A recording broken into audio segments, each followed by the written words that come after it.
Good afternoon বন্ধুরা, কেমন আছো? আশা করি সবাই ভালো আছো, আমিও ভালো আছি।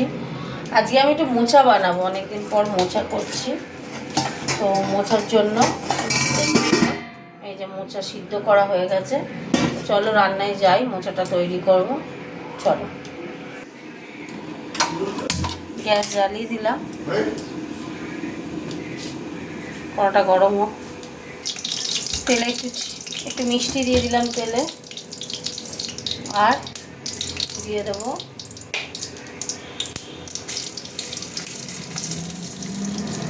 তেজপাতা, দিয়ে দিলাম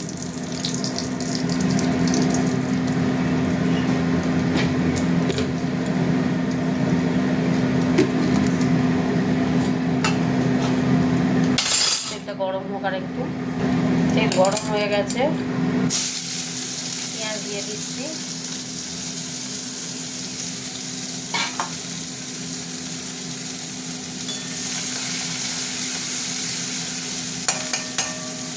পেঁয়াজটা একটু ভাজা ভাজা হতে থাক। পেঁয়াজটা ভাজা ভাজা হয়ে গেছে, চিংড়ি মাছটা দিয়ে দিলাম।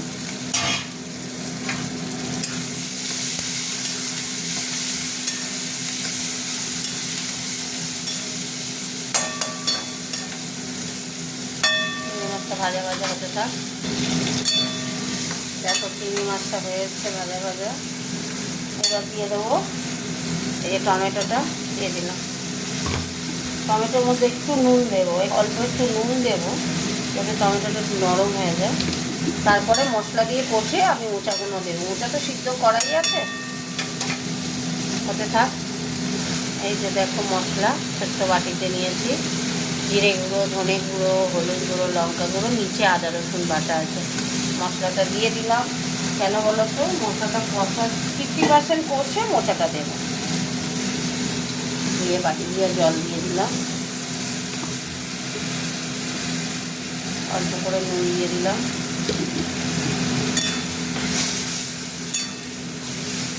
মশলাটা কষা হবে।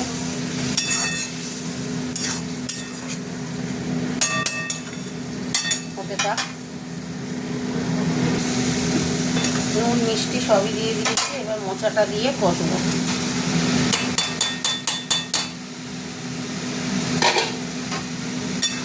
তারপরে অল্প একটু জল দেবো, সিদ্ধ যেহেতু রয়েছে মোচাটা, সিদ্ধ হলে।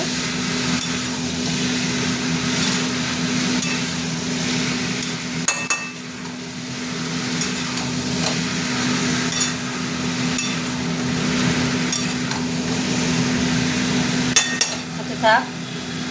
দেখো বন্ধুরা, ম্যাক্সিমাম কষা হয়ে গেছে। অল্প একটু জল দেবো, কারণ আলু টালু সিদ্ধই আছে।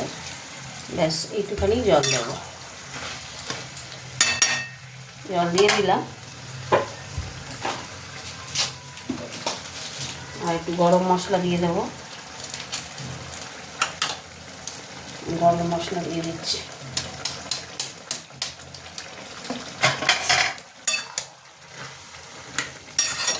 এই দেখো, আর দেখবে, এই দেখো আলু সিদ্ধ হয়ে গেছে। কষতে কষতেই অনেকটা হয়ে গেছে। এবার হতে থাক। হয়ে গেছে বন্ধুরা, মোচার ঘন্ট কমপ্লিট। তাহলে এবার চাপা দিয়ে দিলাম, গ্যাস অফ করে দিলাম। চলো তোমাদের সাথে একটু কথা বলে নিই। মোচার তরকারি করলাম, কমপ্লিট করলাম। কেমন হয়েছে জানিও, কমেন্ট করে কিন্তু ভুলো না। টাটা বন্ধুরা, টাটা।